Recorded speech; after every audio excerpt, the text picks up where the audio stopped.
John McClane, the reluctant hero who changed action cinema. In a world where action heroes were once indestructible, muscle giants, John McClane brought something raw, gritty, and real. He's not a superhero.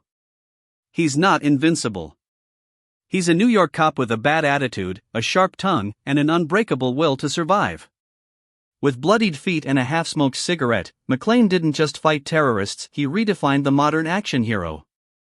John McClane was born in New York City and served as a detective lieutenant in the NYPD.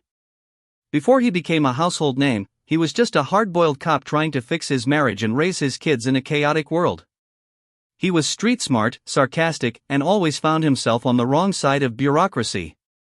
But underneath that rough exterior was a man who never backed down from doing the right thing, even if it meant going through hell barefoot.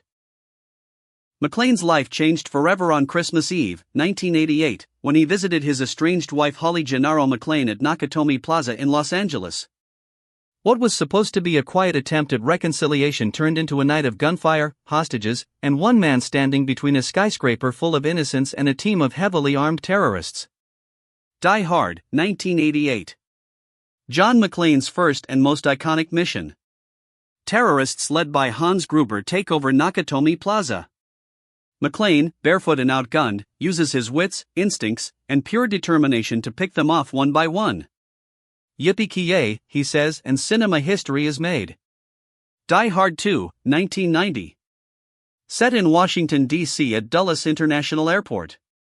McClane fights mercenaries who take over the airport, threatening to crash planes unless their demands are met. Once again, McClane takes matters into his own hands. Die Hard with a Vengeance, 1995. McClane returns to New York, partnered with shopkeeper Zeus Carver, played by Samuel L. Jackson. Together, they play a deadly game of riddles and bombs orchestrated by Simon Gruber, the brother of Hans. It's a high-speed puzzle-solving showdown across the city.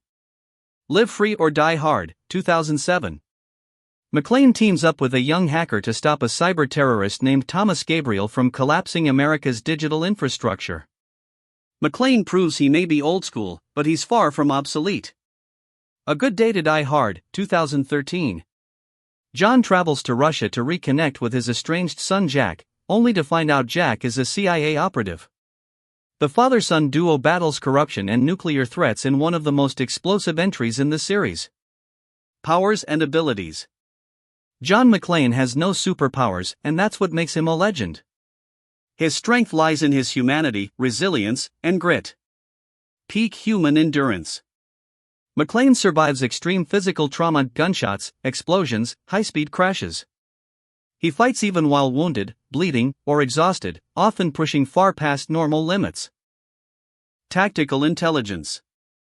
Thinks fast under pressure, uses the environment as a weapon. Skilled at improvising, from using C4 in an elevator shaft to taking down helicopters with a car. Police training and marksmanship. Trained in firearms, hand-to-hand combat, and tactical procedures. Despite his cowboy style, he's still a seasoned detective with sharp investigative skills. Unshakable will and sarcasm.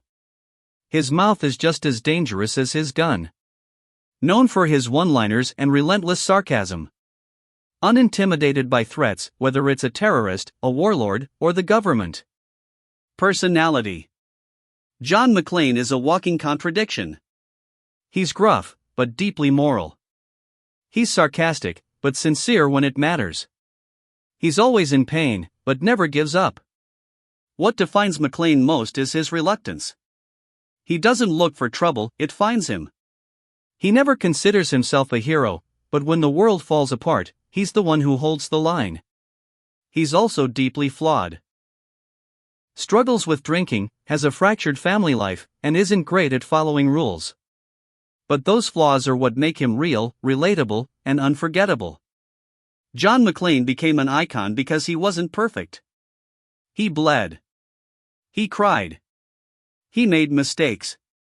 But he stood up anyway. He turned the action genre on its head, proving you didn't need muscles the size of tree trunks or an arsenal of weapons to be a hero. All you needed was heart, grit, and a refusal to die easy. John McClane is more than just a cop, he's a symbol of resilience in the face of chaos. A man who, time and time again, risked everything not for glory, but because it was the right thing to do. He walked barefoot into fire, fought alone against impossible odds, and cracked jokes while bleeding out. He reminded us that being a hero isn't about having powers, it's about never giving up, even when you're broken. So here's to John McClane, the everyman who became the last man standing. The reluctant hero. The original Die Hard. If this story hit you like a punch to the gut, in a good way, don't forget to like, comment, and subscribe. And remember, yippee-ki-yay, movie lovers.